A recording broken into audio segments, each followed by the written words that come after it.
Hello everybody, welcome back to the channel. I hope you are having a wonderful day. Today we'll be drawing a medieval forge. It's not so much a tutorial, it's more of a watch along. You can put this on in the background while you're cooking, folding the laundry or cutting your dog's toenails. Grab a drink, grab a snack and enjoy. I'm so excited for this one, this topic is just chef's kiss. I have been reading a lot of Ranger's Apprentice recently, which is a series written by John Flanagan. And this series, although it is fiction, is situated in the Middle Ages. There are swords, there are dirt roads, and of course there are castles. This is not an ad by the way, but John, if you're listening, what's up? But what this has done is ignite my interest in medieval architecture. I have always been an architecture type of guy, it's very much my cup of tea. So I started to do some research. I started scouring the World Wide Web to find all sorts of information. What materials were used, what the layout of the villages were, who lived there, which professions there were. And I found a bunch of interesting things that I want to share.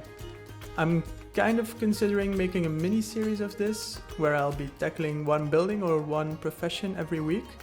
So if that sounds cool, let me know. So this week, the forge. The forge is the home of the blacksmith. He or she, but mostly he, was one of the most important people in a medieval village. His first and probably biggest responsibility was making weapons. Villages were often too small to have their own castle or military, so they had to rely on themselves. They were not at all professionally trained, but between choosing a strategic location for their house or their village and having weapons, they managed to defend themselves. Or not get overrun, at least. For the blacksmith, this was a year-round business. If he wasn't making them, he was repairing them. Speaking of repairs, that was another part of his job. This ranged from the weapons I was talking about to tools and also horseshoes, for example. Another very basic but very important piece. Horses were the main means of transport, both for traveling and for carrying goods. So it was vital that the horses were kept healthy. The last of the responsibilities of the blacksmith was more seasonal.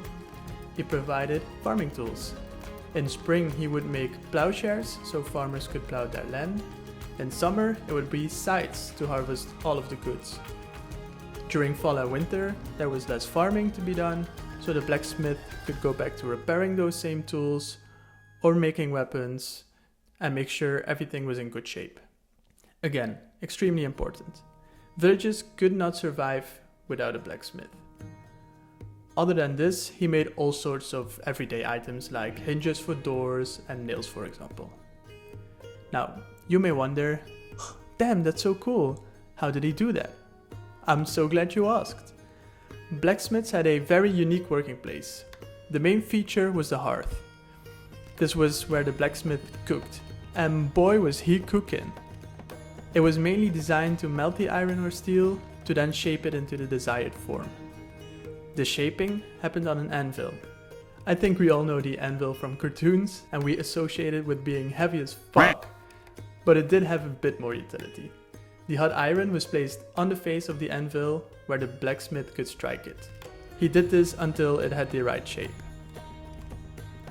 Other than these very specific items, there were a lot of general items he used. Leather bellows to deliver extra air to the fire so it would be hotter. A trough of water to cool the item after the shaping. It's like a pool for iron items basically. And then a lot of tools, hammers in all shapes and sizes, chisels, files, anything that he would need to shape the iron. The house itself wasn't anything special, other than the fact that it was probably a bit bigger than average, although size does not matter, mainly because of the wealth of the blacksmith. And it might have a bit more stone than the average medieval house, because forging iron was impossible without fire, so it made sense to have more stone incorporated instead of the more common wood. It did still have thatched roofs, which was highly flammable and which presented big risks. This is also the reason that the forge was often not in the village's center, but a bit more to the outskirts. If a forge were to catch fire, it wouldn't spread to other buildings. The only other building that wasn't in the center was the tannery, but for very different reasons. I think that might be next week's video actually. Anyway, that was about all I had to say about the blacksmith and its forge. As I said, next week's video will be the tannery. And I'll just let this time lapse run out for now, and I'll see you when I'm doing the outro.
Welcome back everybody. I'm sorry for the sudden cut. I finished up the drawing, went to turn off my camera, and it had run out of battery. I had a bit of a panic, but fortunately it only missed the last 10 minutes or so.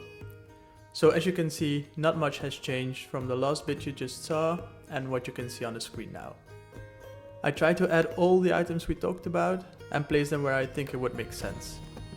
By the way, this was all drawn in 2-point perspective. If you want to know how to draw in 2-point perspective, check out this video. Anyway, that wraps up this video. If you like this style of video, let me know. I'm trying to vary my content a bit, but it has to be entertaining for you guys, of course. If you want to see more, make sure to subscribe. And if you enjoyed this video, leave a like. Thank you so much for being here, and don't forget to ink outside the box.